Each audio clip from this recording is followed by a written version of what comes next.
Olá! Hoje a gente vai mergulhar numa história fascinante sobre uma única escolha que definiu o destino de uma nação inteira e criou uma lenda que atravessa milênios. É uma história sobre o que realmente significa liderar.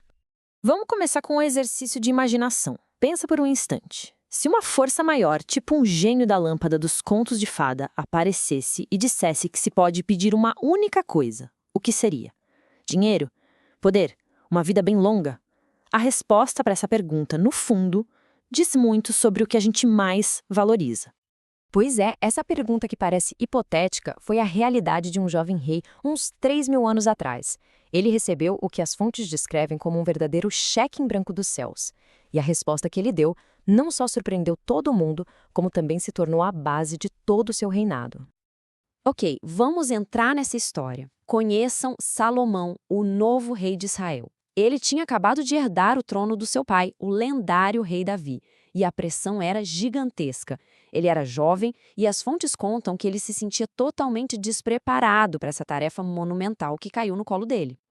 E olha, nas próprias palavras de Salomão, a gente sente essa vulnerabilidade. Ele não fala isso da boca para fora, sabe? Ele realmente se sentia sobrecarregado, como se fosse uma criança com uma responsabilidade de gente grande. Imagina, com uns 20 e poucos anos, o peso de uma nação inteira nos ombros. E a situação dele era bem complexa. Por um lado, o texto diz que Salomão amava o Senhor. Existia ali uma devoção, uma fé de verdade. Mas, por outro lado, ele tomava umas decisões políticas bem questionáveis, como se casar com a filha do faraó só para fazer uma aliança com o Egito. E ainda por cima, ele participava de rituais nos chamados lugares altos, que eram associados a outras crenças. Uma mistura, como uma das fontes aponta, do sagrado com o profano. É no meio dessa confusão de fé e política que a história tem uma virada. Salomão vai até Gibeão, que era o principal lugar sagrado da época, para oferecer sacrifícios. E não foi um gesto pequeno, não. Ele ofereceu 1.000 holocaustos, um ato de devoção numa escala, assim, absurda. E foi lá, em Gibeão, durante a noite, que uma coisa extraordinária aconteceu. Num sonho, Salomão tem um encontro divino. Uma conversa que viria a ser o fundamento da sua sabedoria lendária e que mudaria o rumo do seu governo para sempre. E a oferta é imensa. Não é peça uma coisinha ou você tem 3 desejos.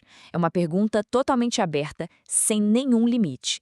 Um verdadeiro cheque em branco divino. Para um rei jovem e inseguro, era a chance de pedir absolutamente qualquer coisa que o coração dele quisesse. Bom, esse é o momento da verdade. O que um rei jovem, se sentindo pressionado, pediria com uma oferta dessas? A resposta dele ia revelar suas verdadeiras intenções e que tipo de líder ele realmente queria ser. Vamos pensar nas opções. O que seria o esperado por um monarca daquela época, como as fontes mostram? Era bem direto. Uma vida longa para conseguir firmar o poder, muita riqueza para bancar o reino e, claro, a morte de todos os inimigos para garantir a segurança. Essas eram as expectativas normais. Mas Salomão, ele simplesmente quebra todas as expectativas. Ele não pede nada para ele mesmo, nenhum benefício pessoal. O pedido dele é totalmente focado na sua responsabilidade como líder. Ele pede um coração compreensivo para conseguir governar o seu povo com justiça. E aí vem o ponto principal. O que é esse tal de coração compreensivo? Não é sobre conhecimento de livro ou ser um intelectual, não. As fontes deixam bem claro que era um pedido por sabedoria prática, a capacidade de discernir, de julgar com acerto, de entender a complexidade das pessoas para poder aplicar a justiça do jeito certo. Era uma sabedoria para servir os outros. A resposta divina foi imediata. Deus ficou tão satisfeito com aquele pedido altruísta que não só deu a sabedoria, como deu também o que Salomão não pediu: riquezas e honra. E a prova desse novo dom, essa não demorou nada para chegar. Mal Salomão acordou do sonho, ele já deu de cara com um caso que parecia impossível de resolver. A situação era um nó cego. 2 mulheres, que as fontes dizem que eram prostitutas, moravam na mesma casa. Uma acusa a outra de ter trocado o bebê morto dela pelo bebê vivo no meio da noite. Não tinha prova, não tinha testemunha. Era a palavra de uma contra a da outra. E aí? Como é que se decide quem está falando a verdade? E aqui, a sabedoria de Salomão se manifesta de um jeito totalmente inesperado. Chocante, para dizer o mínimo. Vendo que não tinha saída, Ele ordena para os guardas trazerem uma espada e cortarem a criança viva ao meio para dar uma metade para cada mulher. A corte inteira deve ter ficado em silêncio, apavorada. E aqui está a genialidade do teste. Aquela ordem absurda nunca foi para ser cumprida, foi para provocar uma reação.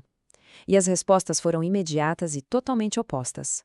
A mãe de verdade, movida pela compaixão, preferiu entregar o filho do que ver ele morto. Já a outra, cheia de amargura, concordou com aquela divisão macabra.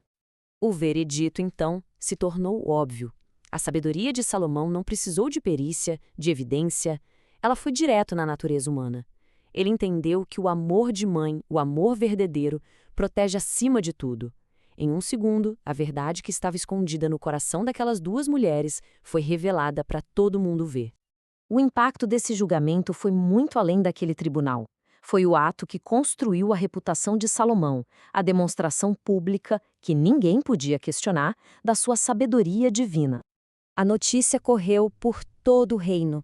O povo não viu só um rei esperto, eles viram um líder com a sabedoria de Deus para fazer justiça. Isso firmou a autoridade dele, inspirou confiança e foi a base de um dos períodos mais prósperos da história de Israel. E isso nos deixa com uma reflexão. O que essa escolha, feita há tantos milênios, nos diz sobre o que realmente importa na liderança nos dias de hoje? É a busca pelo ganho pessoal ou a busca por sabedoria para servir ao bem comum? A história de Salomão sugere que a segunda opção não só é a mais nobre, mas é também a única que constrói um legado que realmente dura.